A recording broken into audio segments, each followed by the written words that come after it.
Once upon A time അത് പടം പേര് കേട്ടപ്പോഴും അതേ റാഫി നാദിർഷ കൂട്ടുകെട്ട് എന്നൊക്കെ പറഞ്ഞപ്പോൾ ഞാൻ ഒരു കോമഡി പടം പ്രതീക്ഷിച്ചു. പക്ഷേ ഇത് കോമഡി പടം അല്ല, ഇതൊരു ഇൻവെസ്റ്റിഗേഷൻ ത്രില്ലറായിട്ടാണ്. അപ്പോൾ ആ പടം എന്തായാലും രസമാണ്. അത് സെക്കൻഡ് ഹാഫിൽ വരുമ്പോൾ നല്ല ട്വിസ്റ്റും കാര്യങ്ങളൊക്കെ വരുന്നുണ്ട്. അതേപോലെ തന്നെ അർജുൻ അശോകൻ നല്ല രീതിയിൽ ചെയ്തിട്ടുണ്ട്. അർജുൻ അശോകൻ മാത്രമല്ല, ബൈജു എല്ലാവരും നല്ല രീതിയിൽ ചെയ്തിട്ടുണ്ട്. പിന്നെ എടുത്തു പറയേണ്ട കാര്യം എന്ന് പറഞ്ഞാൽ ക്ലൈമാക്സ് ആകുമ്പോൾ റിയാസ് ഖാൻ്റെ ഒരു എൻട്രി ഉണ്ട്. പുള്ളി അടിച്ച് കയറി വന്നിട്ടുണ്ട്. എന്തായാലും പുള്ളി നല്ല രസമായിട്ട് കോമഡി ചെയ്യുന്നുണ്ട്. എന്തായാലും ഇഷ്ടപ്പെട്ടു. കൊള്ളാം, നല്ല സിനിമയാണ്.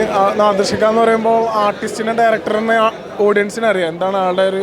കാരണം അവരെ പടങ്ങളൊന്നും എന്തായാലും വെറുതെ ആവില്ല. നമ്മൾ എടുക്കുന്ന ടിക്കറ്റിന് എന്താ പറയുക, ഒരു ലാഭകരം തരാവുന്ന ഒരു പടം തന്നെയാണ്.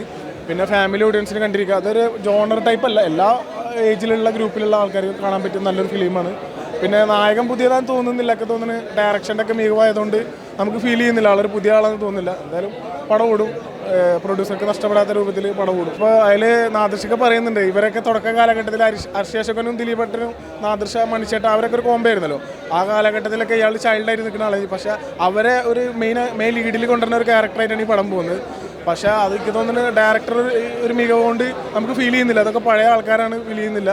വളരെ മികവോടെ തന്നെ പടം ചെയ്തിട്ടുണ്ട്. നല്ലതായിട്ട് വർക്കൗട്ട് ചെയ്യുന്നുണ്ട്. പിന്നെ നല്ല പാട്ടുകളുണ്ട്. നാദിർഷയുടെയൊക്കെ ഫിലിം നമ്മൾ കാണാൻ വരുമ്പോൾ നമുക്കറിയാം, അമറക് പറവെന്നൊക്കെ അറിയാലോ, ഹിറ്റ് പാട്ടുകളുണ്ടാവും. നല്ലൊരു കളർഫുൾ ആയിരിക്കും പടം. നമുക്കൊരു ലാഗ് അടിക്കുന്ന സംഭവമൊന്നുമില്ല. എന്തായാലും ഒരു 150-200 ഒക്കെ മുടക്കുന്നവർക്ക് തികച്ചും ലാഭകരമായിട്ടുള്ള ഒരു പടം തന്നെയാണ്. നല്ല മൂവിയാണ്, ത്രില്ലിംഗ് ആണ്. കൊച്ചി ബേസ് ആയിട്ടുള്ള ഒരു ത്രില്ലിംഗ് മൂവിയാണ്. സോങ്സ് എല്ലാം നന്നായിട്ടുണ്ട്. മുബിൻ്റെ ഫസ്റ്റ് മൂവിയാണ്, അത്യാവശ്യം നന്നായിട്ട് ചെയ്തിട്ടുണ്ട്.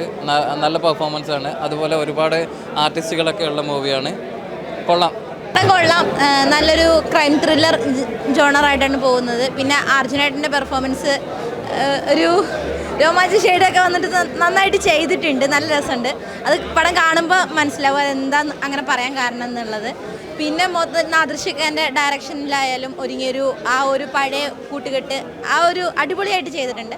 ഒരുവിധം എല്ലാവർക്കും ഇഷ്ടപ്പെടുന്ന ജോണർ തന്നെയാണ്. അപ്പോൾ എന്തായാലും തിയേറ്ററിൽ വന്ന് എക്സ്പീരിയൻസ് ചെയ്ത് നോക്കുക, ഇഷ്ടപ്പെടും. നമ്മളെ പാട്ടിൻ്റെ ഷെയ്ഡുള്ള നമ്മളെ ആ ഒരു പഴയ മൊഞ്ചത്തി വീട്, അപ്പോൾ അതുപോലെയൊക്കെയുള്ള നല്ല രസത്തിൽ നമുക്ക് കേട്ട് എൻജോയ് ചെയ്തിരിക്കാം. അതിൻ്റെ കൂടെ പടം പോകുന്നത് ഒരു ഇൻവെസ്റ്റിഗേഷൻ മോഡിലാണ്. അപ്പോൾ ആ ഒരു ഫീലും നമുക്ക് കിട്ടും. അടിപൊളി, പുതുമുഖം തോന്നിയില്ല കേട്ടോ. പുള്ളി നന്നായിട്ട് ചെയ്തിട്ടുണ്ട്. നല്ല പെർഫോമൻസ് ആയിരുന്നു. നല്ല നായിക, അതെ, കുടുംബം എല്ലാവരുമായിട്ട് കാണാൻ പറ്റിയ നല്ല സിനിമ. തമാശ ഉണ്ട്, വില്ലത്തരം ഉണ്ട്, എല്ലാം ഉണ്ട്. റാഫിക്കയുടെ മോനെ അഭിനയിച്ചിരിക്കുന്നത് അവനൊരു പുതുമുഖമെന്ന് പറയില്ല. അത്രയ്ക്ക് ഒരുപാട് എക്സ്പീരിയൻസ് ഉള്ള ഒരു ആക്ടർ ചെയ്ത പോലെ ചെയ്തിരിക്കുന്നത്. അർജുൻ അശോകൻ എന്ന് പറഞ്ഞാൽ അദ്ദേഹത്തിൻ്റെ കൂടെ ഞാൻ ആദ്യമായിട്ട് അഭിനയിക്കണേ.